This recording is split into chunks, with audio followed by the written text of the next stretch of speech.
Hello students, ഈ വീഡിയോയിൽ നമ്മൾ ആൾറെഡി ഡിസ്കസ് ചെയ്ത കാര്യങ്ങൾ തന്നെയാണ് പറയാനായിട്ട് പോകുന്നത്. Different parts of an IC engine. ഇത് നിങ്ങൾക്ക് അറിയാം, ഈ കാണുന്ന ഈ കമ്പോണൻസ് ഒക്കെ എന്തൊക്കെയാണെന്ന് നിങ്ങൾക്ക് ആൾറെഡി അറിയാം. എന്നാലും എക്സാമിന് ഇങ്ങനൊരു ക്വസ്റ്റ്യൻ ചോദിച്ചാൽ എന്ത് ഫിഗർ വരച്ച് എങ്ങനെ എക്സ്പ്ലെയിൻ ചെയ്യും എന്നാണ് നമ്മൾ ഈ വീഡിയോയിൽ പറയാൻ പോകുന്നത്. ഇത് നമ്മുടെ സിലബസിൽ പ്രത്യേകം എടുത്തു പറയുന്നുണ്ട്. Different parts of an IC engine എന്ന് പ്രത്യേകം എടുത്തു പറയുന്നുണ്ട്. അതുകൊണ്ട് തന്നെ ക്വസ്റ്റ്യൻ ചോദിക്കാനുള്ള സാധ്യതയും വളരെ കൂടുതലാണ്. അങ്ങനെ parts of an IC engine എന്ന് ക്വസ്റ്റ്യൻ വരികയാണെങ്കിൽ ഈ ഫിഗർ വരച്ച് വേണം നിങ്ങൾ അതിലുള്ള ഓരോ കമ്പോണൻസ് എന്തൊക്കെയാണെന്ന് എക്സ്പ്ലെയിൻ ചെയ്യേണ്ടത്.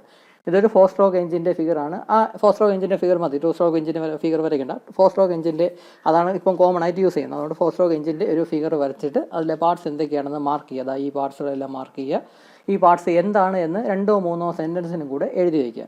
നമ്മുടെ ബെഞ്ചമിൻ്റെ ടെക്സ്റ്റ് ബുക്കിൽ വളരെ ഡീറ്റെയിൽഡ് ആയിട്ട് സിമ്പിളായിട്ട് കൊടുത്തിട്ടുണ്ട് ഓരോ ഇതിനെ പറ്റിയും. ഓരോ ചെറിയ പാരഗ്രാഫ്, ഓരോ പാരഗ്രാഫ് എന്ന് പറയുമ്പോൾ 2-3 സെൻറ്റൻസ് അത്രയേ ഉള്ളൂ. അത് സിമ്പിളായിട്ടുള്ള സെൻറ്റൻസുകളാണ്. അത് പഠിച്ച് എഴുതുക. അത് ഞാൻ ജസ്റ്റ് ഒന്ന് പറയാം. ആദ്യത്തെ കമ്പോണൻ്റാണ് സിലിണ്ടർ എന്ന് പറയുന്നത്. ഇതെന്താണെന്ന് നിങ്ങൾക്കറിയാമല്ലോ. ഒരു സിലിണ്ടറിക്കൽ ഷേപ്പിലുള്ള അകത്ത് ഹോളുള്ള ഒരു ഹോളോ സിലിണ്ടറാണ് ഇതുള്ളത്. അതാണ് നമ്മുടെ എഞ്ചിൻ്റെ മെയിൻ പാർട്ടായിട്ട് ഉദ്ദേശിക്കുന്നത്. അതിൻ്റെ ഒരു എൻഡ് ഓപ്പൺ ആയിരിക്കും. കാരണം ഈ ഒരു കമ്പോണൻ്റൊക്കെ പുറത്തോട്ട് പോകുന്നതുകൊണ്ട് ഒരു എൻഡ് ഓപ്പൺ ആയിരിക്കും. മറ്റേ എൻഡ് എന്ന് പറയുന്നത് ഈ സിലിണ്ടർ ഹെഡ് എന്ന് പറയുന്ന കമ്പോണൻ്റ് ഉപയോഗിച്ച് ക്ലോസ് ചെയ്ത് വെച്ചിരിക്കും. അപ്പോൾ ഇതാണ് സിലിണ്ടർ എന്ന് പറയുന്നത്.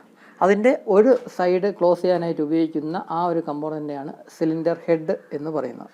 ഈ സിലിണ്ടർ ഹെഡിലാണ് ഈ ഇൻലെറ്റ് വാൾവ്, ഔട്ട്ലെറ്റ് വാൾവ് അല്ലെങ്കിൽ എക്സോസ്റ്റ് വാൾവ്, പിന്നെ ഈ സ്പാർക്ക് പ്ലഗ്, ഡീസൽ എഞ്ചിനാണെങ്കിൽ ഫ്യൂൽ ഇഞ്ചക്ടർ ആയിരിക്കും. അപ്പോൾ ഇങ്ങനത്തെ കമ്പോണൻറ്റ്സ് എല്ലാം ഉൾക്കൊള്ളിച്ചിരിക്കുന്നത് ഈ സിലിണ്ടർ ഹെഡ് എന്ന് പറയുന്ന കമ്പോണൻറ്റിലാണ്.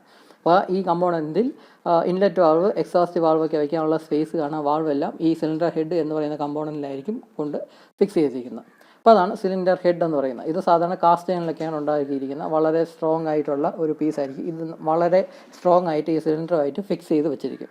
അത് സിലിണ്ടർ ഹെഡ്. 3 എന്ന് പറയുന്നത് പിസ്റ്റൺ എന്ന് പറയുന്ന കമ്പോണൻറ്റ്. ഇതും ഒരു സർക്കുലർ ഡിസ്ക് പോലെയാണ് ഈ പിസ്റ്റൺ എന്ന് പറയുന്നത്. ഈ സിലിണ്ടറിക്കൽ ഹോൾ, ഈ സിലിണ്ടറിൻ്റെ അകത്തുള്ള ഹോളിൽ കിടന്ന് റെസിപ്രോക്കേറ്റ് ചെയ്യാനുള്ള ഒരു കമ്പോണൻ്റാണ് ഈ പിസ്റ്റൺ എന്ന് പറയുന്നത്. ഈ പിസ്റ്റൺ അതിൻ്റെ 2 എൻഡിലായിട്ട് ഇങ്ങനെ റെസിപ്രോക്കേറ്റ് ചെയ്തുകൊണ്ടിരിക്കും. ഈ പിസ്റ്റൺ എന്ന് പറഞ്ഞാൽ വളരെ ലീക്കേജ് ഒന്നും ഉണ്ടാവാതെ, കാരണം ഇവിടെയാണ് നമ്മുടെ കമ്പസ്റ്റൻ നടക്കുന്നത്. അവിടെ നിന്നുള്ള എക്സോസ്റ്റ് ഗ്യാസ് ഒന്നും ഈ പിസ്റ്റൻ്റെ ഈ പോർഷൻ വഴി ഇപ്പുറത്തെ സൈഡിലോട്ട് എത്താൻ പാടില്ല. അപ്പോൾ അങ്ങനെ വളരെ ക്ലോസ് ആയിട്ട് വളരെ ആക്യുറേറ്റ് ആയിട്ട് ഫിനിഷ് ചെയ്ത ഒരു കമ്പൗണ്ടാണ് പിസ്റ്റൺ. ഇടയ്ക്ക് ലീക്കേജ് ഒന്നും ഉണ്ടാകത്തില്ല.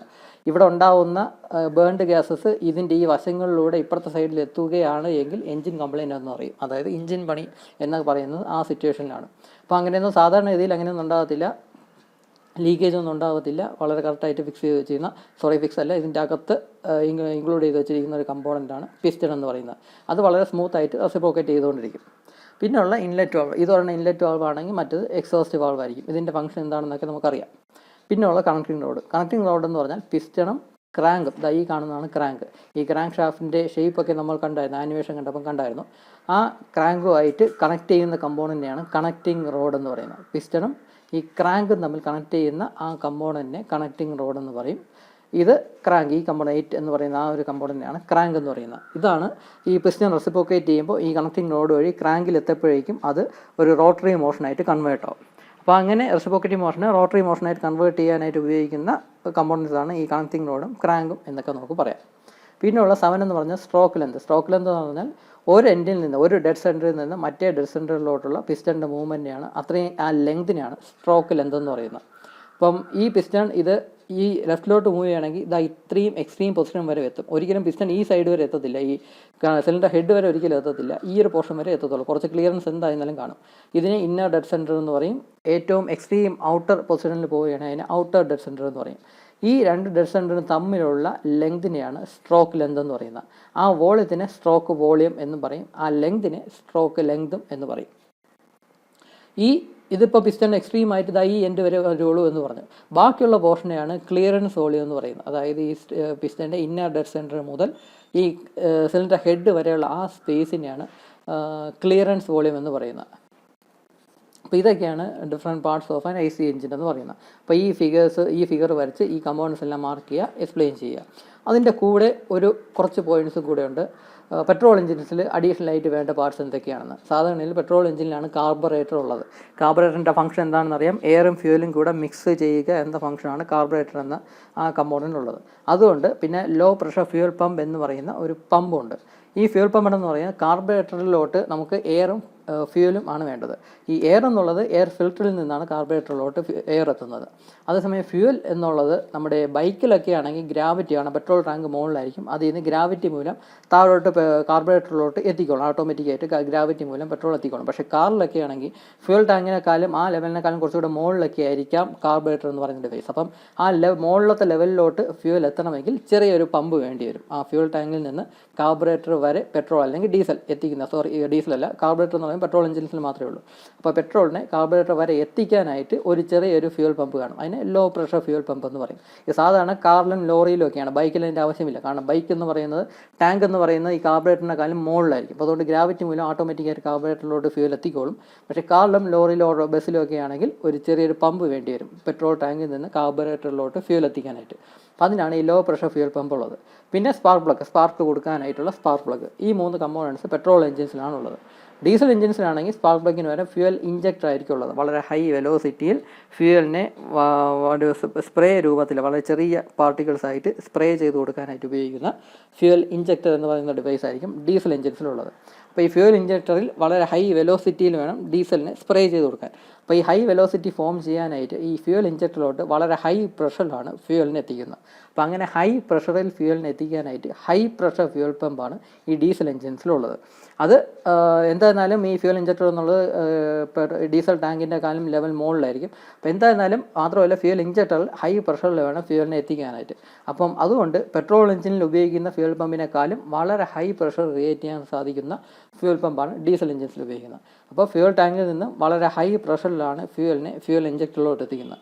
ഫ്യൂൽ ഇഞ്ചക്ടറിൽ വെച്ചിട്ടാണ് ഈ ഹൈ പ്രഷർ ഹൈ വെലോസിറ്റി ആയിട്ട് കൺവേർട്ട് ആവുന്നതും സ്പ്രേ രൂപത്തിൽ അതിനെ ഇഞ്ചക്ട് ചെയ്യുക, ഡീസലിനെ സിലിണ്ടറിൻ്റെ അകത്തോട്ട് ഇഞ്ചക്ട് ചെയ്ത് കൊടുക്കുന്നത്. അപ്പം ഹൈ പ്രഷർ ഫ്യൂൽ പമ്പ് എന്ന് പറയുന്ന കമ്പോണൻറ്റും കൂടെ ഡീസൽ എഞ്ചിൻസിലുണ്ട്. വളരെ ഹൈ പ്രഷറിലാണ് ഫ്യൂൽ ഇഞ്ചക്ടറിലോട്ട് ഫ്യൂവലിനെ, അതായത് ഡീസലിനെ എത്തിക്കുന്നത്. അതിനുവേണ്ടിയുള്ള പമ്പാണ് ഹൈ പ്രഷർ പമ്പ്. അപ്പോൾ ഇത്രയാണ് ഡീസൽ എഞ്ചിൻസിലും പെട്രോൾ എഞ്ചിൻസിലും അഡീഷണൽ ആയിട്ടുള്ള കമ്പോണൻസ്. ഇതും കൂടെ ഒന്ന് എഴുതി വയ്ക്കുക.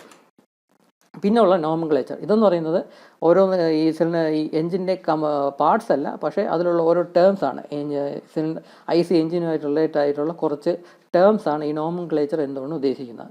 ഇന്നർ ഡെഡ് സെൻറ്റർ എന്താണെന്നും ഔട്ടർ ഡെഡ് സെൻറ്റർ എന്നും നിങ്ങൾക്ക് എന്താണെന്ന് അറിയാം. ഈ സ്ട്രോക്ക് വോളിയം എന്ന് പറഞ്ഞാൽ ഈ പിസ്റ്റൺ ഒരു ഡെഡ് സെൻറ്റർ മുതൽ മറ്റേ ഡെഡ് സെൻറ്റർ വരെയുള്ള അത്രയും ലെങ്തിനെ സ്ട്രോക്ക് ലെങ്ത് എന്ന് പറയും. അത്രയും വോളിയത്തിനെ സ്ട്രോക്ക് വോളിയം അല്ലെങ്കിൽ സെപ്റ്റ് വോളിയം എന്ന് പറയും. അപ്പോൾ ഇത്രയും സെപ്റ്റ് വോളിയം അല്ലെങ്കിൽ സ്ട്രോക്ക് വോളിയം, അത്രയും വോളിയമാണ് പിസ്റ്റൺ മൂവ് ചെയ്യുന്നത്. പിസ്റ്റൺ ഇന്നർ ഡെഡ് സെൻറ്റർ മുതൽ ഔട്ടർ ഡെഡ് സെൻറ്റർ വരെയുള്ള ആ വോളിയത്തിനെയാണ് സെപ്റ്റ് വോളിയം അല്ലെങ്കിൽ സ്ട്രോക്ക് വോളിയം എന്ന് പറയുന്നത്. ഈ ഇന്നർ ഡെഡ് സെൻറ്റർ മുതൽ സിലിണ്ടർ ഹെഡ് വരെയുള്ള ആ ക്ലിയറൻസ്, ആ വോളിയത്തിനെ ക്ലിയറൻസ് വോളിയം എന്നാണ് പറയുന്നത്. അപ്പോൾ ഇത്രയും ഭാഗത്തേക്കായിരിക്കും കംപ്രസ് ചെയ്യുന്നത്. ഇത്രയും വരെ എത്തിയിട്ട് പിസ്റ്റൺ കംപ്രസ് ചെയ്യുക എന്ന് പറഞ്ഞാൽ ഇത്രയും വോളിയമുള്ള ഗ്യാസിനെ ഇത്രയും ചെറിയ വോളിയത്തിലോട്ടാണ് അതിനെ കംപ്രസ് ചെയ്യുന്നത്. അപ്പോൾ അതാണ് ക്ലിയറൻസ് വോളിയം എന്ന് പറയുന്നത്. പിന്നെയുള്ള ടോട്ടൽ വോളിയം എന്ന് പറയുന്നത് സിലിണ്ടർ ഹെഡ് മുതൽ ഔട്ടർ ഡെഡ് സെൻറ്റർ വരെയുള്ള മൊത്തം വോളിയത്തിനാണ് ടോട്ടൽ വോളിയം എന്ന് പറയുന്നത്. ടോട്ടൽ വോളിയം എന്ന് പറയുമ്പോൾ stroke volume plus cylinder clearance volume എന്ന് വേണമെങ്കിൽ പറയാം. ക്ലിയറൻസ് വോളിയവും സ്ട്രോക്ക് വോളിയവും കൂടെ ആഡ് ചെയ്താൽ നമുക്ക് ടോട്ടൽ വോളിയം കിട്ടും. അപ്പം സിലിണ്ടർ ഹെഡ് മുതൽ ഔട്ടർ ഡെഡ് സെൻറ്റർ വരെയുള്ള മൊത്തം വോളിയത്തിന് ആണ് ടോട്ടൽ വോളിയം എന്ന് പറയുന്നത്. പിന്നെ ഈ സിലിണ്ടർ ബോർ എന്നതുണ്ട്. സിലിണ്ടർ ബോർ എന്ന് പറഞ്ഞാൽ ഈ സിലിണ്ടറിൻ്റെ ഡയമീറ്റർ, അതിനെയാണ് സിലിണ്ടർ ബോർ എന്ന് പറയുന്നത്. ഈ സിലിണ്ടറിൻ്റെ അകത്തുള്ള ഡയമീറ്റർ, ഇന്നർ ഡയമീറ്ററിൻ്റെയാണ് സിലിണ്ടർ ബോർ എന്ന് പറയുന്നത്. അപ്പോൾ ഇത്രയും കൂടെ പാർട്സുകളും കൂടി, ഇത്രയും ടേംസും കൂടെ ഒന്ന് മനസ്സിലാക്കി വയ്ക്കുക. ഇതിൻ്റെയും എക്സ്പ്ലനേഷൻ ടെക്സ്റ്റിൽ സിമ്പിളായിട്ട് കൊടുത്തിട്ടുണ്ട്. അപ്പോൾ ഇത്രയാണ് IC എഞ്ചിൻസിൻ്റെ ഡിഫറെൻറ്റ് പാർട്സ് എന്ന് പറയുന്നത്, പാർട്സും ഡിഫറെൻറ്റ് ടേംസും. ബാക്കി നമുക്ക് ഈ എയർ സിസ്റ്റം ഒക്കെ അടുത്ത വീഡിയോ ഡിസ്കസ് ചെയ്യാം. Thank you.